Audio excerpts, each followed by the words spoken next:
सादर जजिन सादर जय जिनेंद्र।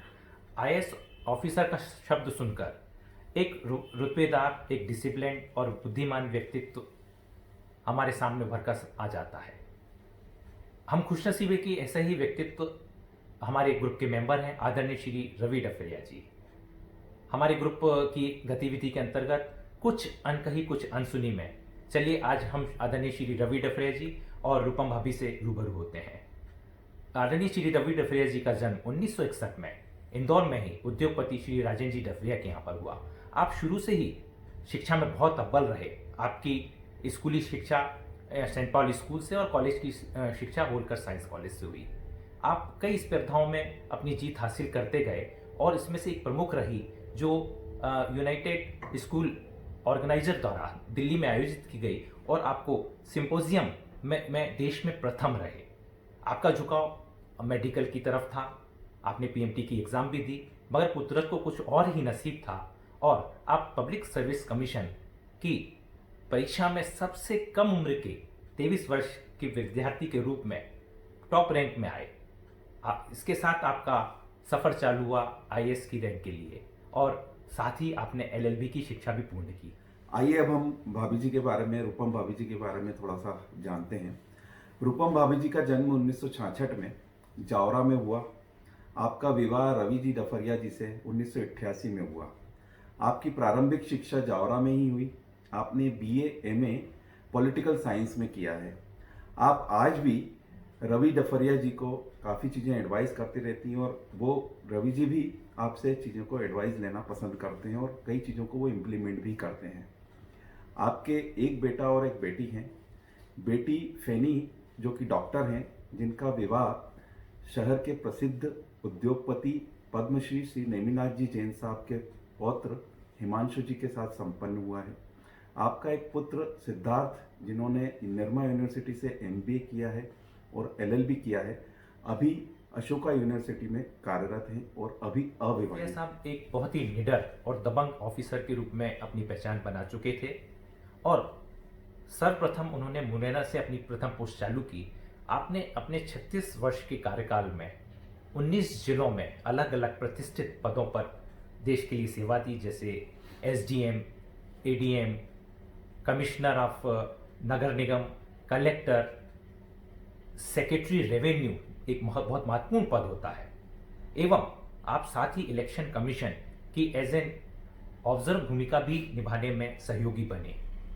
तो चलिए हम चलते हैं हमारे रूपम जी और रवि जी डफरिया जी से मिलने, उनके जीवन की उतार चढ़ाव एवं खुशियों को जानने के लिए, साथ ही उनकी उपलब्धियों को जानने के लिए। सभी को सादर जय जिनेंद्र।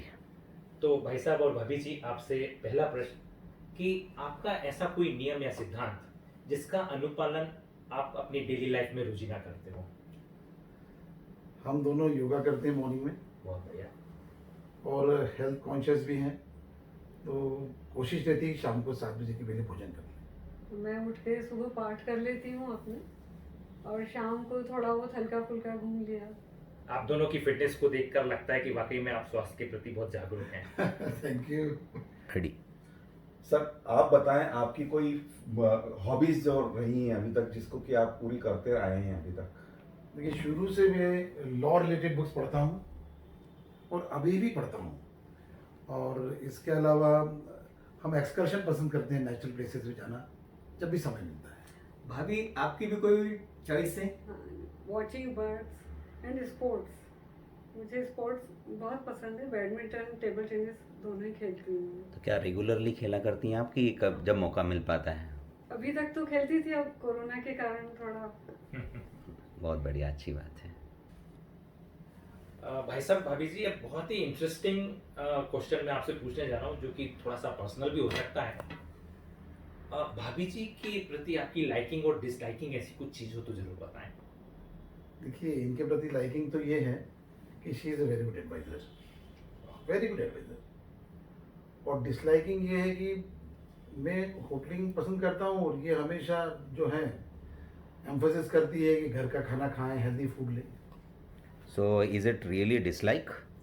वो मेरी डिसलाइकिंग ये है कि शी शुड कोऑपरेट ना। कभी जा रहे हैं होटलिंग के लिए तो एग्री कभी करना कभी चाहिए ना। कभी कभी एग्री कर लेना चाहिए। हाँ हाँ, भाभी भाभी मैं यही चीज भाई साहब के लिए आपसे पूछूंगा कि क्या लाइकिंग और डिसलाइकिंग रही है आपकी। लाइकिंग तो 99% लाइकिंग है। ग्रेट।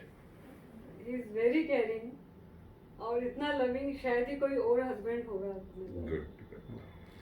डिसलाइकिंग, हाँ, रेस ड्राइविंग करते हैं और मैं हमेशा बोलती हूँ तो बोलते अब मैं कभी नहीं करूँगी। तो वाकई आज में आज हम कमिटमेंट ले लेते हैं सर से कि आप आगे से ये कभी भी रैश ड्राइविंग नहीं करेंगे। नहीं, मैं रेस ड्राइविंग नहीं करूँगा। आई कमिटेड रियली। रियली बहुत अच्छा बहुत मैसेज बढ़िया दिया सर। आपने, बहुत बढ़िया। ये कमिटमेंट आपका सोशल मीडिया पे, इसलिए आप जरा ध्यान रखिएगा। और मैं सर जैसा कि हम सब जानते हैं कि आपका बेदाग 36 सालों का कैरियर रहा, तो इस पूरे कैरियर में आपको ऐसा कई बार डिसीजन लेना पड़ा होगा जो आप ना लेना चाहते हो लेकिन फिर भी आपको लेना पड़ा, ऐसा कौन सा डिसीजन रहा? देखिए, मैंने प्रेशर में कभी काम नहीं करा। जो भी ऑर्डर्स करें वो लॉ अबाइडिंग ऑर्डर्स करें। एडमिनिस्ट्रेटिवली या पॉलिटिकली किसी को पसंद आए या ना आए, लेकिन मैं अपने उसूल पर कायम रहा। और यही कारण रहा कि पॉलिटिकली यदि किसी को पसंद नहीं आया तो मेरे ट्रांसफर्स होते रहे। मैं 19 डिस्ट्रिक्ट्स में ट्रांसफर हुआ है मेरा हाँ 36 ईयर के कैरियर में। इसी कारण से हुआ। इसी कारण से। तो इसके लिए क्या शासन ने आपको कोई और सपोर्ट नहीं दिया कि इतना आप बोल्डली सब दूर काम करते रहे? तो नहीं, शासन सपोर्ट करता था। मेरे को स्पेशल गनमैन मिलते थे जहाँ जहाँ रहा मैं, ओके। स्पेशल सिक्योरिटी रहती थी। प्रशस्ति पत्र मिला। और मेरे काम को बिल्कुल नवाजा भी गया है। प्रशस्ति पत्र भी कई जगह मिले। रेडी। भाई साहब आपकी बातें सुनकर तो हम बहुत प्रभावित हो रहे हैं। साथ ही मैं ये पूछना चाहूंगा कि आपके जीवन काल में आप जिससे ज्यादा प्रभावित हुए हैं उनके बारे में बताएं। देखिए, मैं बचपन से मैंने मेरे फादर को देखा है। He was great icon. और मैं आज जो कुछ भी हूँ वो मेरे फादर के कारण हूँ। वाह। He was a great person, he was a brave person. और वो हमेशा कहते थे बेटा ऐसे ही ब्रेवरी के साथ जियो, मेहनत करो और लक्ष्य को पाओगे डेफिनेटली यदि लीगली काम करते रहोगे। और वही मैंने इनहेरिट किया है। और मैं हमारे देश के प्रधानमंत्री सम्माननीय नरेंद्र मोदी जी से बहुत प्रभावित हूँ। एज अ सीएम जब थे वो गुजरात में, तब वो खरगोन आए थे जहाँ मैं पोस्टेड था। हाँ उसके बाद 2014 में प्राइम मिनिस्टर बने और उनका वर्क नेशनल और इंटरनेशनल लेवल पर जो परफॉर्मेंस, उनका स्ट्रेटेजिक माइंड, गजब। I have not seen a leader like him. Nice. भाभी आपके जीवन काल में भी ऐसे कोई व्यक्तित्व जिससे आप बहुत ज्यादा प्रभावित हुए हैं? मैं आनंद महिंद्रा और रतन टाटा से बहुत इम्प्रेस हूँ। कभी आपका उनसे मिलना हुआ क्या? मिलना तो नहीं हुआ, मैं पढ़ती रहती हूँ। ऐसी क्या बातें आपको नजर आई इनमें कि जो आपको कहीं प्रभाव बहुत करती हैं? छोटी जगह पे भी कुछ नया कोई करता है तो वो उसको प्रोवोक करते हैं हमेशा, उनको अपनी तरफ से एड देते हैं और उनके काम को बढ़ावा देते हैं।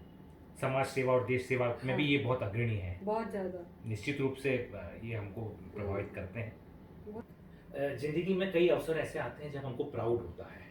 आप दोनों के जीवन में ऐसे कोई मोमेंट जिसमें बहुत प्राउड हुआ हो? देखिए, मेरी बेटी डॉक्टर है, शी इज़ BDS। हाँ।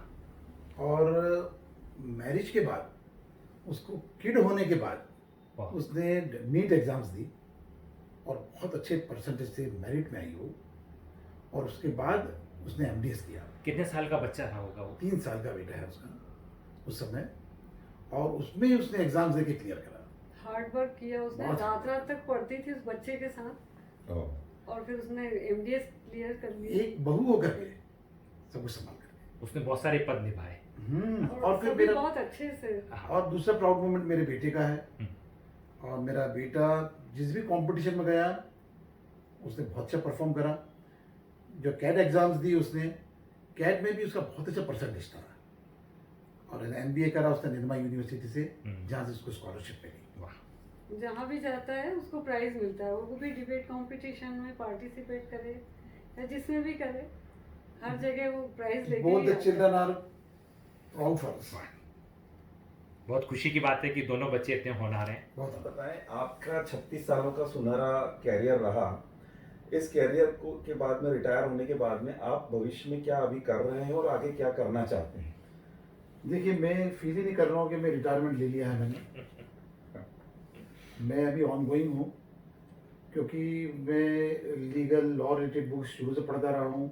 बहुत ही अच्छे मेरी इसमें महारत भी हासिल है। रेवेन्यू रिलेटेड वर्क्स मैं बहुत पसंद करता हूँ।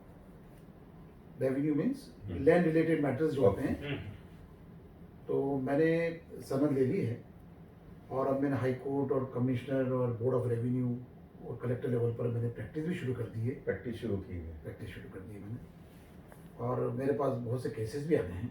ओके। इसके अलावा मेरे एक ड्रीम प्रोजेक्ट है। मेरे पास एक लैंड है ऑलरेडी, अब तो काफ़ी कीमतें हुई उनकी, तो वहाँ पर हम एक कॉलोनी डेवलप करना चाह रहे हैं। तो किस एरिया में है वो लैंड? ये कनाडिया रोड पे ही है। तो अब ये हमारा एक ड्रीम है कि वो सभी लीगल परमिशंस ले करके उसको हम डेवलप करें। जैसा कि हम जानते हैं, आपसे इतनी बात करके हमें मालूम पड़ा कि आप लीगल इलीगली तो कुछ भी नहीं करेंगे, तो आपने सारी लीगल परमिशंस तो ले ही ली होंगी या ले रहे होंगे? नहीं, लीगल परमिशन का जहाँ तक सवाल है, हम एक क्वालिटेटिव चीज़ प्रोड्यूस कर रहे हैं। ओके। जैसे गवर्नमेंट ने कहा है कि आप कॉलोनी में 6.5 मीटर रोड रखेंगे, हम 10 मीटर की रोड दे रहे हैं, 12 मीटर की रोड दे रहे हैं। रिक्वायरमेंट से और ज़्यादा we want to develop a very good colony. Ready. आपके भाई साहब एडमिनिस्ट्रेटिव काल में भाभी जी का हमेशा साथ रहा होगा, उसको आप किस तरीके से अभिव्यक्त करना चाहेंगे? अरे निश्चित तौर पर इनका सपोर्ट इतना था जिसके कारण ही मैं परफॉर्म कर पाया। It was very difficult to work. इतने ट्रांसफर्स होते हैं तो बोलते थे कि इतने ट्रांसफर्स क्यों हो रहे हैं। पूरी सफलता में भाभी का पूरा सहयोग बहुत है। आप बताएं, आप प्रशासनिक अधिकारी रहे हैं, तो आप सिस्टम के अंदर चेंज के लिए कोई बेहतर सजेशन देना चाहें तो बताएं। देखिए, पोस्टिंग के लिए और प्रमोशन के लिए एक ऑटोनॉमस रेगुलेटरी अथॉरिटी होनी चाहिए, ओके। जो आपका इवेल्युएशन कर सके कि आपने कैसा परफॉर्म करा है और आपको कहाँ सुधार की आवश्यकता है, या कहाँ आपको आउट ऑफ टर्न प्रमोशन देना है और आपको कैसी पोस्टिंग देना है। ओके। चलते चलते भाई साहब, आखिरी क्वेश्चन आप दोनों से, जब आप पहली बार मिले थे तो उस क्षणों को आप कैसे व्यक्त करना चाहेंगे? कुछ गुनगुना के एक्सप्रेस कर।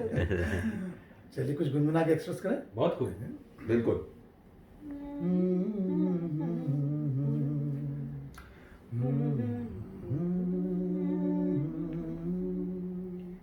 तुमको देखा तो ये ख्याल आया, जिंदगी दूर तुम घना साया, तुमको देखा तो ये ख्याल आया।